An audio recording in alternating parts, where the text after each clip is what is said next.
Hi guys! So, maaga pa. And, ayan, didiligin ko guys yung ating mga gymno dito. So, ganito ako magdilig sa kanila guys. Tinatanggal ko tong net dito banda sa dulo. And, ito, mayroon tayo ditong tubig ulan na naipon. Ayan. So, didiligin ko to guys kasi uhaw na ito sila. Ayan, maaga pa ako. Kasi mamaya meron akong gagawin. Naglilinis din kasi kami dito guys kasi sobrang dami ng damo dahil sa kakaulan. Grabe guys yung damo dito. Talaga ang tataba. Yan, kailangan lang silang diligin para kainom naman sila. Nadilig ko na to last time. Pero patuyo na naman yan guys. So gusto kasi ng gymno para mas mabilis silang lumaki. Yung ano sila guys, yung lagi lang mamasa-masa yung kanilang lupa. So kaya naman hindi ko hinahayaan na matuyuan sila ng sobra. Minsan natutuyuan talaga sila kapag wala akong time guys. And wala akong tubig dito sa malapit.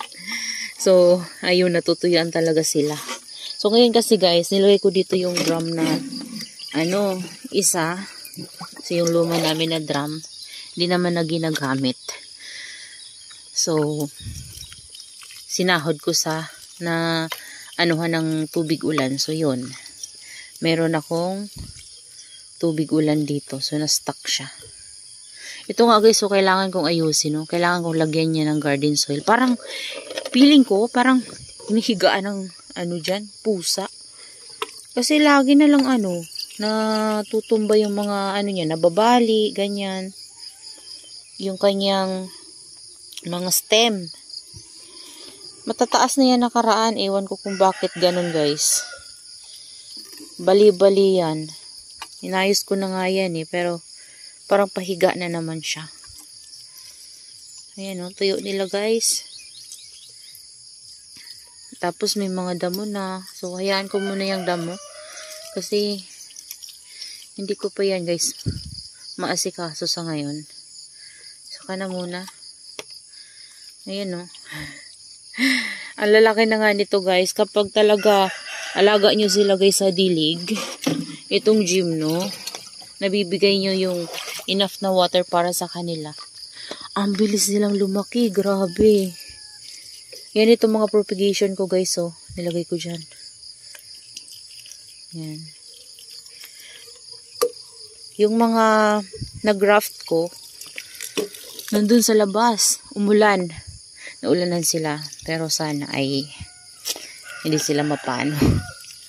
Nayaan ko lang guys kasi wala naman ako mapaglagyan dito sa loob. So, yung mag-survive, thank you God na lang kapag nag-survive yung iba. So, kung lahat naman mag-survive, di mas maganda. Ayan Ayan, ganyan lang guys. Namamadali lang tayo Yan. Grabe yung hamog dito guys sa amin kapag ganitong umaga. Ganyan lang. Yan. Okay na yan guys. Kasi yung doon, lagi itong nababasa yung dito banda. Ayan. Punta tayo sa loob ng greenhouse. Binabalik ko lang yung net na yan guys kasi baka pumunta yung manok. Mabilis siyang makalusot. Ayan itsura nila dito guys. Kasi nasabit ko lang naman to guys sa pako. Yan dito yung pintuan natin. Ayan. Kahapon kasi hindi ako nakapunta dito. Hindi ko talaga sila guys nasilip. Busy ang person kasi naglilinis kami sa labas. Ayan. Ayan sila dito guys Ito siguro kailangan na nito ng dilig. Ayan tingnan nyo guys parang nagkaroon din to ng fungus. Ayan, pero tingnan nyo guys parang nag-baby. Ay iba. Ibang dahon pala. Ano kayang dahon yan? Ayan. So, yan sila dito Yung Sidom, pala guys, yung Sidom George.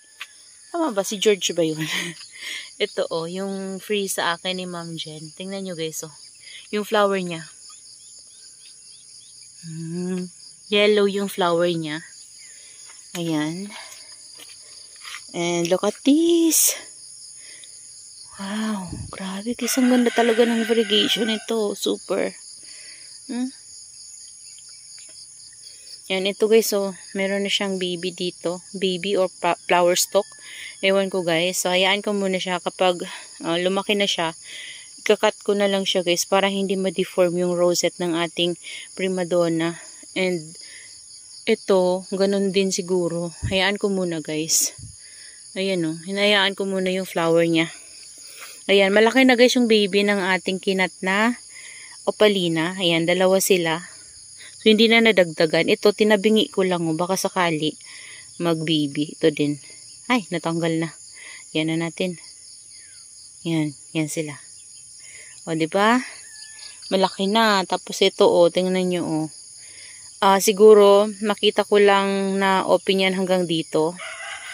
Tanggalin ko na rin, guys.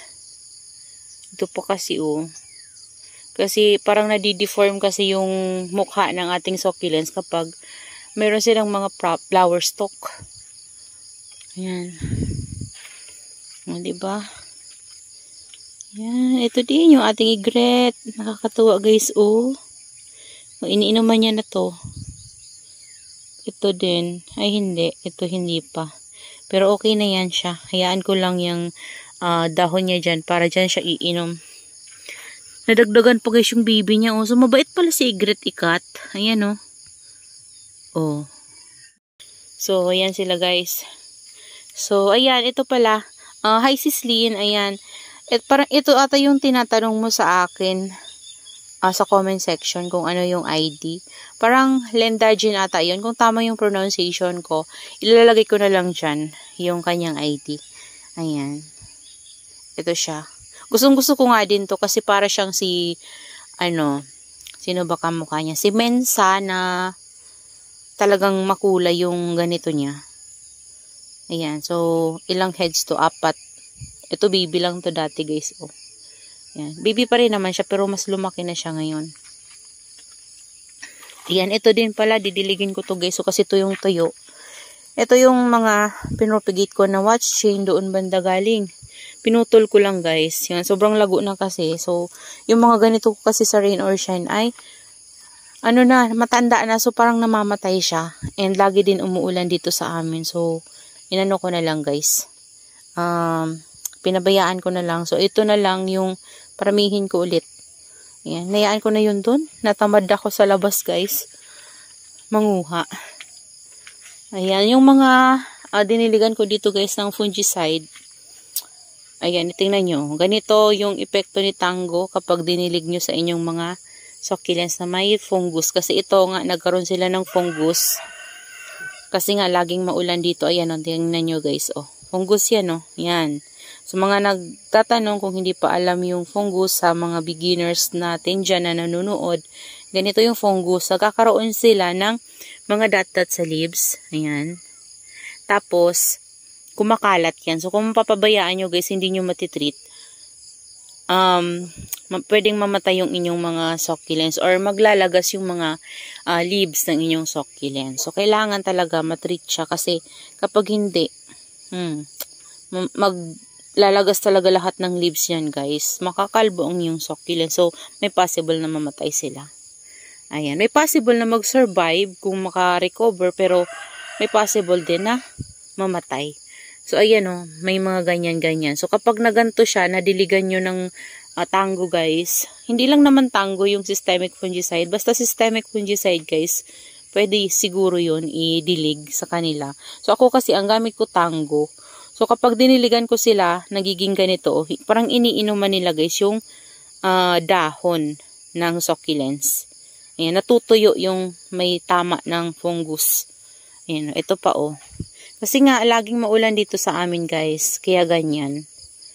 Tanggalin na natin yan. Kasi hindi na din naman maganda. Hulog ko lang dyan sa ilalim. Ayan.